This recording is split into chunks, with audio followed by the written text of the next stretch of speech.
मेरा नाम याकूत है।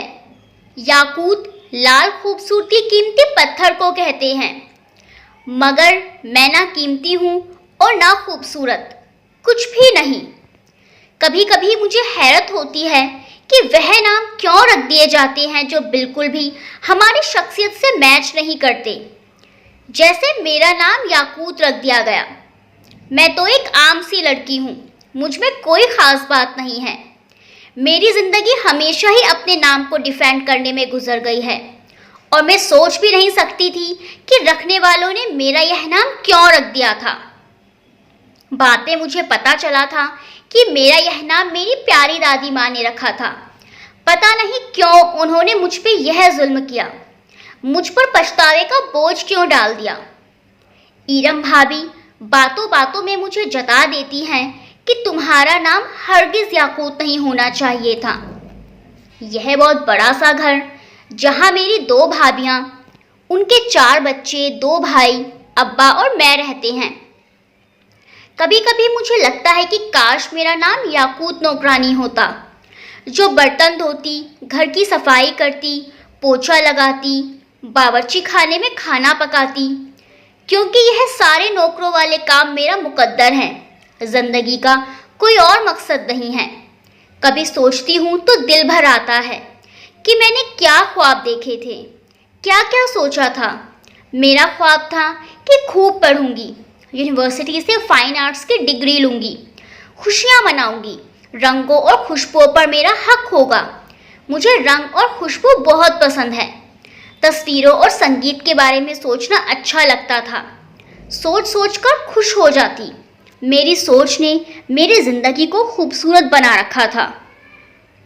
मगर अम्मा के गुजर जाने के बाद तो जैसे कहीं खूबसूरती ना रही। अब तो ज़माने के रहमो करम पर हूँ, किससे अपना दुखड़ा रोऊं। माएँ ही तो बेटियों की सहेलियाँ होती हैं, उनका सुख दुख सुनती हैं, तसल्ली देती हैं। जब माँ जैसी सच्ची सहेली नहीं रही तो मैं अकेली रह गई, बस दूसरों की ज़रूरत बन गई।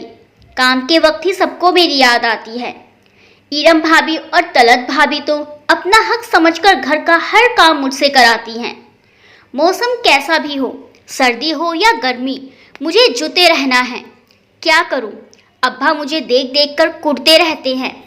एक माजूर बाप व्हीलचेयर पर हो तो और कर भी क्या सकता है। वह अगर सेहतमंद होते तो मुझे पूरे घर के काम का बोझ यूं अकेले ना ढोना पड़ता। कामों की एक लंबी लिस्ट होती है जो सुबह से रात तक मेरा पीछा नहीं छोड़ती। मुझे नहीं याद मैंने कब सुकून से नींद पूरी की थी। सुबह से फिरकी की तरह घूमते हुए सिर्फ चाय का एक कप ही नसीब हो पाता। मैंने गलत नहीं कहा कि मेरा नाम याकूत नहीं मशीन होना चाहिए था। काम काम और काम। मेरी 2 भतीजियां हैं जिनकी उम्र 15-16 साल की हो रही है। मैं तो उन्हें बेफिक्र और खिलखिलाते देखकर ही खुश हो लेती हूँ। एक भतीजा अरसल भी है, 7 साल का। उसकी देखभाल भी मेरे जिम्मे है। मैं समझती थी कि सब मुझसे मोहब्बत करते हैं, मगर अब ये एहसास सताने लगा है कि मैं ज़रूरत हूँ, मोहब्बत नहीं हूँ। तलत भाभी का एक भाई था, जाफ़र। वह यूनिवर्सिटी में पढ़ा था, अक्सर हमारे घर भी आता था। उसके पास ना ख़त्म होने वाली बातों का एक ख़जाना था। वह मुझसे हमेशा मुस्कुरा कर बात करता था। उसका लबो लहजा बहुत खूबसूरत था। मुझ जैसी प्यार को तरसती हुई लड़की उसकी अपनाइयत से खुश हो जाती थी। जब भी वह आता मैं उसके लिए चाय बना देती। खाने का वक्त होता तो अच्छी सी डिश बना देती। वह बड़े प्यार से खाता और खुलकर तारीफ करता। तुम्हारे हाथ में बहुत जायका है याकूत, जादू है। जिस घर में जाओगी राज करोगी। तुम्हारे मियाँ के दिल पर तुम्हारा कब्जा होगा। तुम बहुत खुशकिस्मत हो कि तुम्हारे हाथ में इतनी लज्जत है, इतना सलीका है। हर काम बहुत सफाई से करती हो। आजकल की लड़कियों को तो यह घरदारी का हुनर बिल्कुल भी नहीं आता। मैं हंसकर खामोश हो जाती। मैंने खुद से कभी बात करने की कोशिश नहीं की थी, मगर फिर आहिस्ता आहिस्ता मैं बोलने लगी। वह कभी कभी किचन में भी आ जाता और मेरे पास खड़ा हो जाता। मैं उसे चाय का कप थमा देती। वह यूनिवर्सिटी की लड़कियों के बारे में बताया करता कि कैसी है वह, क्या करती हैं, क्या पहनती हैं, क्या ओढ़ती हैं, उनका क्या स्टाइल है, क्या नेचर है, क्या बिहेवियर है। और आखिर में उसकी बातें मुझ पर आकर टिक जाती। याकूत, तुम सबसे अलग हो, बहुत सादा, बहुत अच्छी, तुम जैसी पूरी यूनिवर्सिटी में कोई नहीं है। बहुत काम होती है दुनिया में तुम्हारी तरह की लड़कियां। जहां मैं जिंदगी से उकताई हुई थी, वहां जाफर की बातें मुझे ठंडी हवा के किसी झोंके की तरह महसूस होती थी। मैं सारे दिन की थकन और तकलीफ भूल जाती। मुझे लगता था जैसे उसकी बातें मेरी तकलीफों और उदासियों का मरहम है, मेरे दुखों की दवा है। दिल आप ही आप खुश हो जाता था। तलत भाभी के घर से जब भी कोई आता, मैं उसकी खातिरदारी में लग जाती। बस यह ध्यान रहता कि यह जाफर के ख़ानदान की हैं, मुझे उसका ख्याल रखना चाहिए। हम हमेशा किसी न किसी रिश्ते के हाथों मजबूर हो जाते हैं। शायद यही कुदरत का उसूल है। जाफर अक्सर मेरे पास सीढ़ियों पर बैठ जाता और उसकी ज़बान चलती पड़ती। याकूत, तुम हज़ारों पढ़ी लिखी लड़कियों से ज़्यादा मुकम्मल घर चलाना जानती हो। तुम्हारे जैसी कोई नहीं है। तुम्हारी हुनरमंदी देखकर मुझे बहुत खुशी होती है। तुम ज़रा से भी कामचोर नहीं। अब अपनी भाभीयों को ही देख लो, काम से भागती हैं, उठकर खुद पानी भी नहीं पी सकती। यह लाओ, वह लाओ, ज़रा मेरा कंघा लाना, चाय में चीनी कम है, जल्दी से लाना, भाग के। और तुम भागती हो, सबकी उंगलियों पर नाचती हो बगैर कुछ कहे, बिना मुंह बिगाड़े, होंठों पर मुस्कुराहट सजाए। क्या चीज़ हो तुम। मैं मुस्कुराते हुए बस अपने हाथों की लकीरों को देखा करती और सोचती कि यह शख्स जो इतनी खूबसूरत बातें करता है, क्या कभी मेरा मुस्तकबिल हो सकता है। मेरे लिए इसका एक एक लफ्ज़ टॉनिक का काम क्यों करता है। वाकई जाफर मुझे एक हमदर्द इंसान लगा करता था। वक्त गुजरने के साथ साथ भाभी भी मुझे और जाफर को घुला मिला देखकर कुछ खटक गई थी। अपने भाई का मुझ में इतनी दिलचस्पी लेना उन्हें अच्छा नहीं लगा था। बातों बातों में वह मुझे मेरी हैसियत याद दिलाना नहीं भूलती थी। याकूत, तुम नाम की याकूत हो, बस दिल में कोई खुशफहमी मत पालना। और उनकी यह बात मुझे खौफजदा कर देती। उनका तंज मुझे अंदर से कपकपा देता। अक्सर दोनों भाभियाँ मुझे देखकर हाथ पर हाथ मारकर हंसती थी।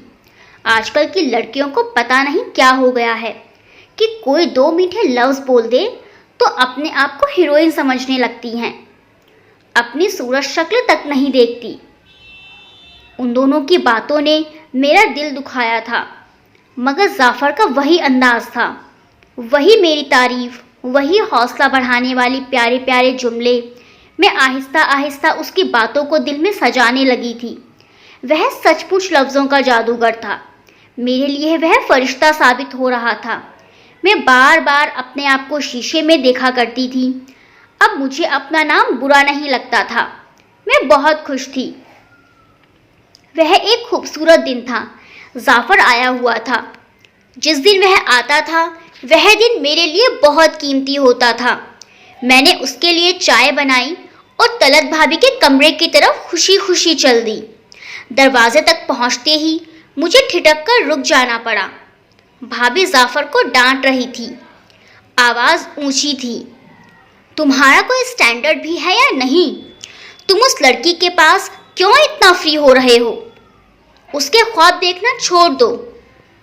और वह जो मेरे लिए खुशबुओं जैसा था और मुझे परिस्तान का शहजादा लगता था, मैंने उसकी आवाज़ सुनी। उसके जुमलों ने मुझे आसमान से ज़मीन पर लाकर पटक दिया। मैंने सर से पैर तक टूट कर बिखर गई। वह भड़क कर कह रहा था, अरे आपा, आप भी खूब हैं। वह कहाँ और मैं कहाँ, ज़मीन आसमान का फ़र्क है। आपने यह सोचा भी कैसे कि मैं उसे अपनी शरीके ज़िंदगी बनाऊंगा? याकूत एक सीधी सादी मासूम और दुखी लड़की है। मैं तरस खाकर अपने मीठे जुमलों से उसका दिल बहला देता हूँ, बस इसके अलावा और कुछ भी नहीं। मेरी मंजिल कोई और है, आप मुतमईन रहें। जाफर ने पूरी सच्चाई से बहन को यकीन दिलाया था। अब और सुनने को क्या रह गया था। मैं बुझे दिल के साथ ही वहीं से अपनी किस्मत का रोना रोती वापस हो ली। एक बार फिर मुझे अपना नाम याकूत बुरा लगने लगा था। मेरा नाम सिकंदर हयात खान है और मैं जानता हूँ कि आप मेरा नाम सुनकर चौंक गए होंगे, क्योंकि आप तो याकूत की कहानी पढ़ रहे हैं। यह सिकंदर कहाँ से आ गया? तो पहले मैं अपना तारुफ कराता हूँ। मुझे अपना लठमार किस्म का भारी भरकम नाम सिकंदर हयात खान बिल्कुल पसंद नहीं है। मैं तो फूलों का, खुशबुओं का पुजारी हूँ, सीधा साधा सा बंदा हूँ। मेरी फितरत में शायरी रची है बस। मुझे हरे भरे खुले मंजर पसंद हैं। आसमान पर झूमते बादल और हवा में तैरते परिंदे अच्छे लगते हैं।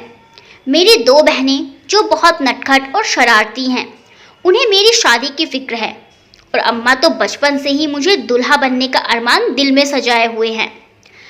आजकल घर में सबसे ख़ास टॉपिक मेरी शादी ही है और मैं काफ़ी उकताया हुआ हूँ, चिढ़ रहा हूँ। अब आप यह मत कहिएगा कि मैं अपनी फैमिली से मोहब्बत नहीं करता। मैं खुश मिजाज इंसान हूँ और अपनी फैमिली मुझे बहुत प्यारी है। मैं तरह तरह के खाने पका लेता हूँ और घर वालों को खिलाकर मुझे बहुत खुशी होती है। मेरी छोटी बहन नहकत को मेरे हाथ की कड़ी पकौड़ा और उससे बड़ी बहन रुमाना को मेरे हाथ की बिरयानी बहुत पसंद है। ख़ास तौर से अम्मी को मेरे हाथ का शीर खुरमा बहुत ज़्यादा अच्छा लगता है। कुकिंग के अलावा मुझे अदबी किताबें पढ़ने का काफ़ी शौक़ है। मिर्ज़ा गालिब मेरे पसंदीदा शायर हैं।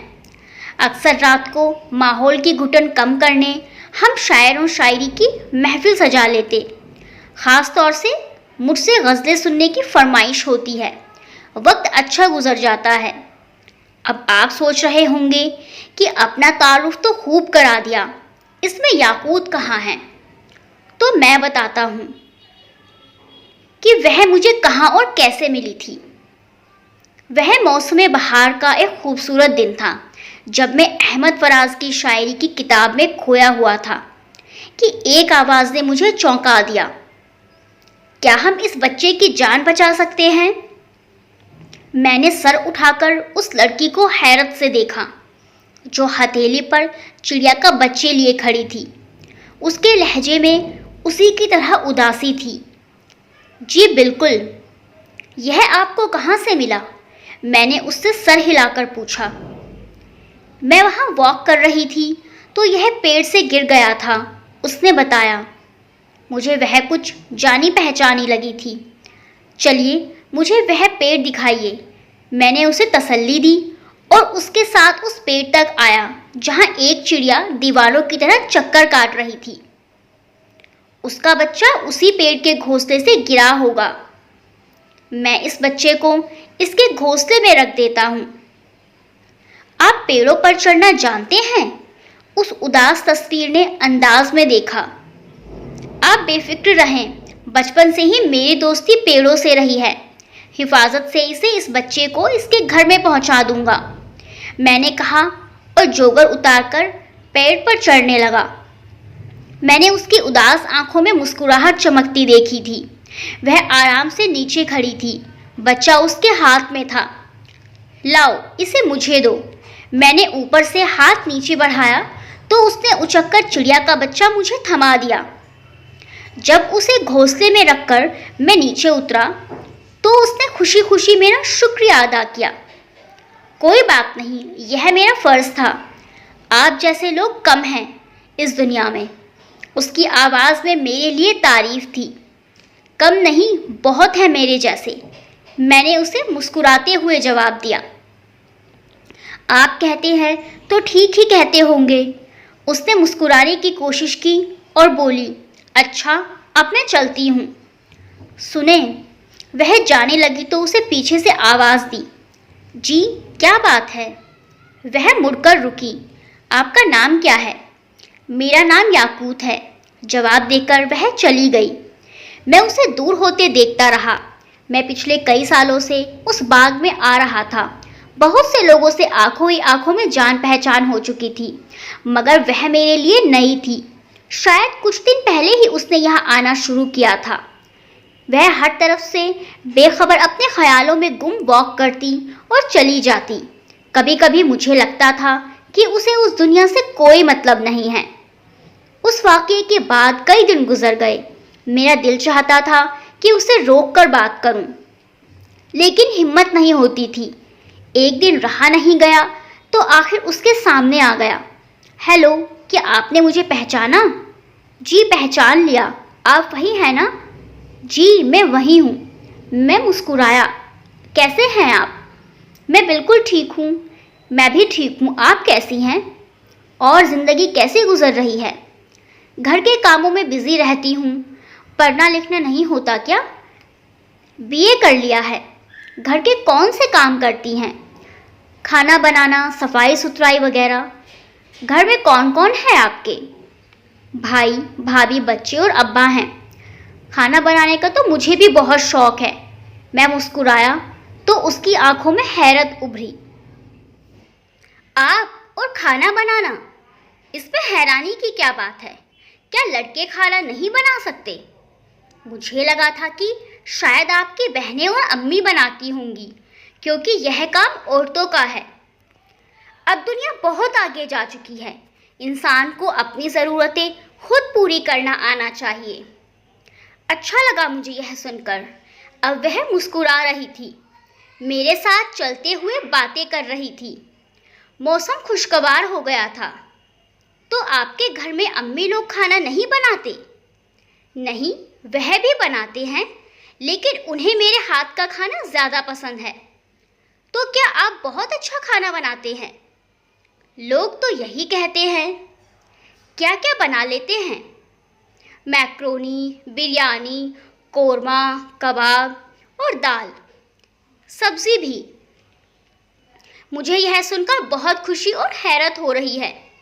मैंने आज तक किसी मर्द को इतने खाने पकाने वाला नहीं देखा। मुझे शौक है खुद कुकिंग करने का।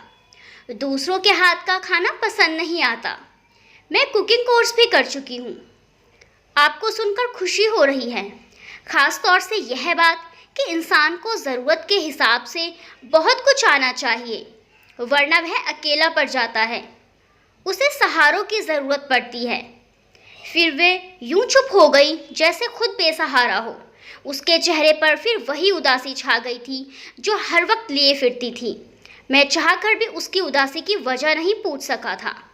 उस रोज़ मैंने कोयले वाली बिरयानी बनाई थी जो सबको बहुत पसंद आई थी। जब सब खाकर उंगलियां चाटने लगे तो मैंने बम फोड़ा। सोच रहा हूँ शादी कर लूँ। क्या? मेरी बहनों के मुंह से एक साथ हैरत भरी आवाज़ निकली। वैसे भी वह दोनों हर काम एक साथ करती थी। क्या मतलब? जब हम कहते थे तब तो मना कर देते थे, अब कौन मिल गई? अम्मी मुस्कुराई, मुझे गौर से देखा और पूछा, सिकंदर, तुम सच कह रहे हो या अदाकारी कर रहे हो? सच कह रहा हूँ। अब मुझे शादी कर लेना चाहिए। लड़की कहाँ है? कहाँ रहती है? क्या करती है? हमें दिखाई भी नहीं। चोरी चोरी मामला तय कर लिया। दोनों बहनें एक साथ शुरू हो गई। अंदाज शिकायती था। कुछ दिन पहले देखा है उसे, मुझे बहुत अच्छी लगी है। मुझे लगता है मेरी और उसकी जोड़ी अच्छी रहेगी। आप हमसे मजाक कर रहे हैं, बेयकीनी से कहा गया। सच कह रहा हूँ, मैं बहुत संजीदा था। आपको क्या लगता है, हम आपकी बात का यकीन कर लेंगी? अब की बार वह दोनों चिल्लाई। तुम लोगों को यकीन कर लेना चाहिए। कुछ दिन के बाद बता दूंगा। आपके पास सिर्फ 3 दिन हैं। 3 दिन के अंदर अंदर हमें बता दें और हम उस लड़की से मिलना चाहते हैं। नहीं, 3 दिन बहुत कम है। मुझे 1 महीने का वक्त चाहिए। मैं बौखला कर बोला। तब तक तो आप बूढ़े हो जाएंगे। पहले मैं इतने दिन से चुप था तो जवान था, अब 1 महीने में बूढ़ा हो जाऊंगा। वाह, अच्छा चलो 1 महीना दिया। नाम क्या है उसका? याकूत नाम है उसका। नाम बताते हुए मुझे लगा जैसे हर तरफ उजाला फैल गया हो, गुलाबी उजाला। मैं जिस बात को आसान समझ रहा था वह मेरे लिए मुश्किल साबित हो रही थी। उसे दोस्त बनाने के लिए मुझे 1 महीना कम लग रहा था। वह आम लड़की नहीं थी। वह अक्सर बाग में एक बेंच पर बैठी आसमान पर उड़ते परिंदों को देखा करती थी। उसकी निगाहें सामने खेलते बच्चों पर जमी होती थी। कभी कभी वह उस पेड़ पर भी नज़र डालती जिसके घोंसले में से चिड़िया का बच्चा रखा था। यह अलग बात है कि वह अब मुझसे बातचीत करने लगी थी, मगर ज़्यादा खुली नहीं थी। मुझे इतना ही पता चल सका था कि वह घर की घुटन का शिकार है। वह कहती थी, एक दिन मेरा दम घुट जाएगा। तुम ऐसी बातें क्यों करती हो? मुझे कहना पड़ा। तुम मेरे घर में रहते तो तुम्हें पता चल जाता। तुम मुझे खुलकर बताओ। आखिर अब हम थोड़े से दोस्त हैं ना? क्या खुलकर कहूँ? क्या अपनी भाभियों, अपनी भतीजी और भतीजों के रिश्ते बेनकाब कर दूँ? दिल हल्का हो जाएगा। मेरे कहने पर उसकी उदास आंखों में पानी भर आया। अब कैसे बताऊँ सिकंदर, मैंने रिश्तों के हाथों अपना आप गवा दिया है। अब चाहूँ तो खुद को वापस नहीं ला सकती। मैं एक ऐसी नौकरानी हूँ जिसे अपने काम की कभी तारीफ नहीं मिली। मेरी खिदमत का सिला माकूल नहीं मिला। यही मेरी ज़िंदगी है। तुम परेशान मत हो, आने वाले ज़माने बहुत हसीन होंगे। वह बहुत परेशान थी। मुझे तसल्ली देनी पड़ी। हौसला बढ़ाना ज़रूरी था। तुम नहीं जानते मेरे बारे में, कुछ भी नहीं जानते। वह सिसक पड़ी। तुम बताओगी तभी तो जानूंगा। तुम्हारी प्रॉब्लम का कोई हल निकालूंगा। मेरी प्रॉब्लम का कोई हल नहीं है। अपने दुपट्टे से आंखें साफ की।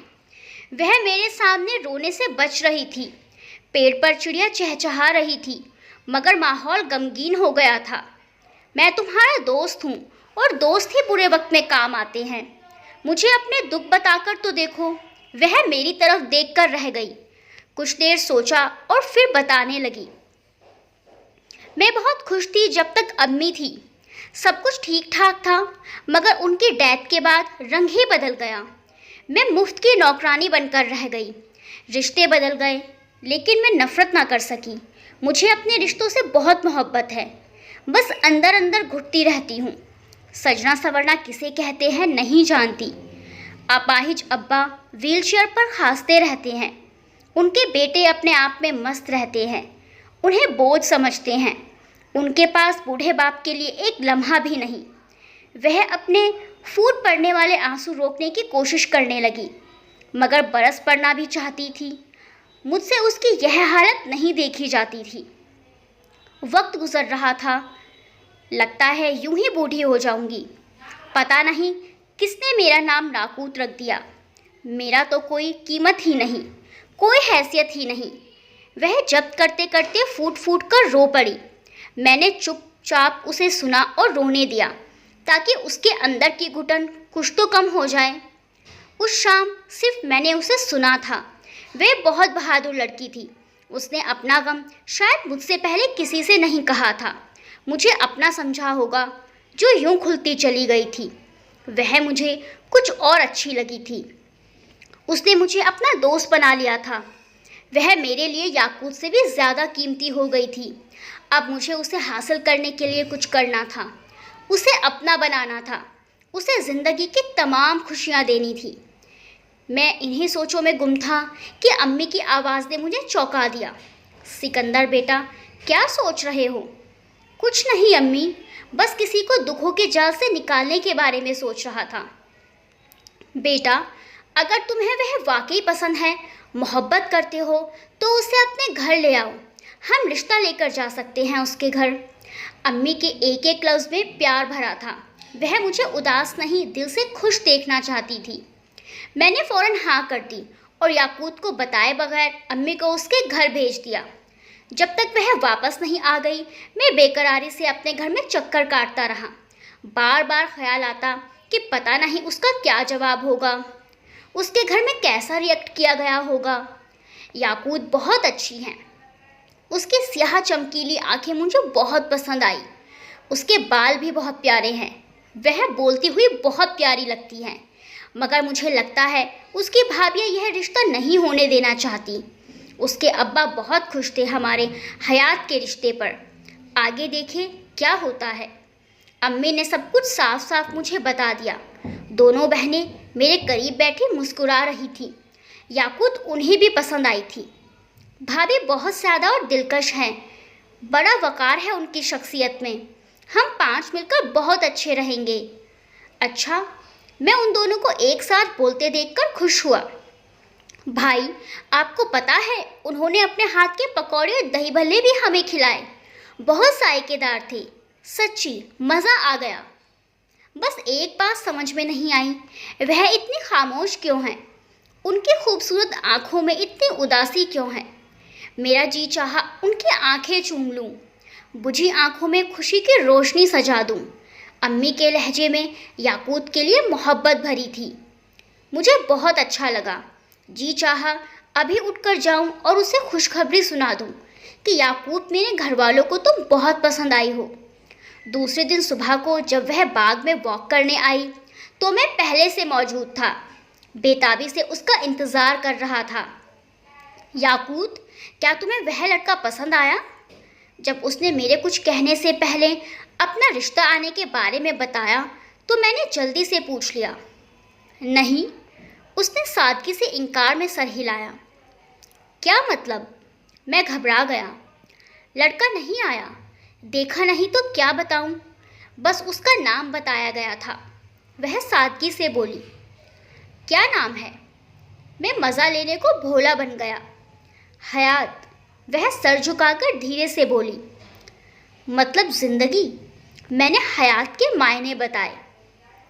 ज़िंदगी मुबारक हो। अभी क्या कह सकती हूँ, पता नहीं वक्त क्या करवट लेगा। मगर वह आगे कुछ कहते कहते रुक गई। मगर से आगे कुछ नहीं बचा। मैंने अपनी मुस्कुराहट दबाई। अगर मुझे उसकी बहनें और ख़ास तौर से अम्मी बहुत अच्छी लगी। बहनों की तो नज़रें मुझ पर से हट ही नहीं रही थी, लेकिन अम्मी में बड़ी अपनायत थी। उनकी आंखों में ममता भरी थी। मेरा माथा चूमकर जीते रहो, खुश रहो, अल्लाह नसीब अच्छा करे। मेरे बेटे के लिए तुम अच्छी बीवी कोई नहीं हो सकती। मेरा बेटा बहुत प्यारा है, तुम्हें बहुत प्यार देगा, सुखी रखेगा। वह बोली तो बोलती चलती गई। बाद में एहसास हुआ शर्मिंदगी भी हो गई। मुंह से अचानक निकला सॉरी। सॉरी किस बात की? वह यकीनन सिकंदर होगा। मेरा मतलब है मुकद्दर का सिकंदर। मैंने झूठी आह भरी तो उसने नासमझी के अंदाज में मुझे देखा और कुछ उदासी से बोली। वह क्या है नहीं मालूम। मैं अगर याकूत हूँ, बदनसीब याकूत। उसका लहजा टूटा फूटा था। चलो तो सिकंदर के आगे हयात लगा लो और उदास मत हो। कोई याकूत की कीमत मेरे दिल से पूछे। मैं समझी नहीं। वह कुछ उलझी हैरान हुई और मैंने उसकी उलझन कुछ दूर करने का फैसला कर लिया। अभी समझाता हूँ। इतना कहकर मैंने पॉकेट से वॉलेट निकाला और खोलकर उसके सामने कर दिया और वह उछल पड़ी। यह मैं और आप? मेरे वॉलेट में मेरे फ़ोटो के साथ अपना फ़ोटो देखकर उसे सख्त हैरानी थी। हाँ, मैं और तुम। मैं मुस्कुराया तो वह तब गई। मेरा फ़ोटो आपके पास कहाँ से आया? मेरे मोबाइल से, चोरी चोरी। मैंने फ़ौरन ही इकबाल जुर्म करके मुआफ़ी चाही। मगर क्यों? वह गुस्से से लाल हो गई। मैंने आपको अच्छा इंसान समझा था। बंदा बुरा नहीं है, दिल से चाहता है याकूत को। बड़ी मुश्किल से तुम्हारी बड़ी भाभी राज़ी हुई हैं।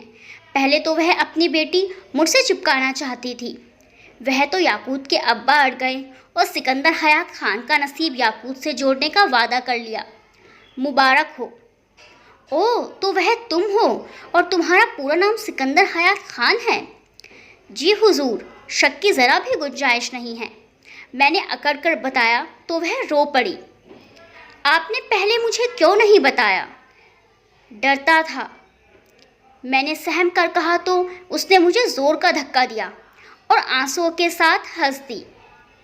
क्या मुझ पर भरोसा नहीं था, शक्की आदमी? तुम मेरी ज़िंदगी में आने वाले पहले और आखिरी इंसान हो। जब वह संभल कर बोली थी, जहन साफ हो गया था, बड़े एतमाद से बोल रही थी। आंखों में खुशी के आंसू थे, चेहरा तमतमा रहा था। उदासी नाम की चीज़ दूर दूर तक नहीं थी। मैं खुश होकर चहका, लाओ हाथ मिलाओ, फिर आगे अच्छी सी फरमाइश करूँगा, देखो इनकार ना करना। बोलो इनकार नहीं करोगी ना? मैंने ज़िद पकड़ी तो वह खिलखिलाई, नहीं करूँगी, वादा। पक्का वादा? उसने अपना हाथ मेरे हाथ में दे दिया। अच्छा तो आग बंद करो। क्यों? क्योंकि मैं जो कहने वाला हूँ और जिस ठाठ से कहने वाला हूँ उसको देखकर तुम मुझ पर चढ़ाई कर दोगी। चलो बंद करो अपनी आंखें, बंद करो। लो कर ली आंखें बंद। वह फौरन मान गई। याकूत बेगम, मैं विलन की तरह गुर्राया, I hate you, I hate you. क्या? मार डालूंगी। वह आंखें फाड़कर चढ़ दौड़ी, कमर में घूंसा रसीद कर दिया। सॉरी यार, उसके दूसरे हमले से पहले ही मैंने हाथ जोड़ दिए। मुझ आई लव यू कहने का कोई इत्तेफाक नहीं हुआ और मैं लव करना जानता भी नहीं। मैं गिड़गिड़ाया तो वह हंस दी। चलो माफ़ किया, मगर वादा करो मुझे मज़े मज़े के खाने बनाकर खिलाया करोगे। बिल्कुल खिलाऊंगा। तुम मेरी मलिका और मैं तुम्हारा कुक। कुक नहीं, फ्रेंड।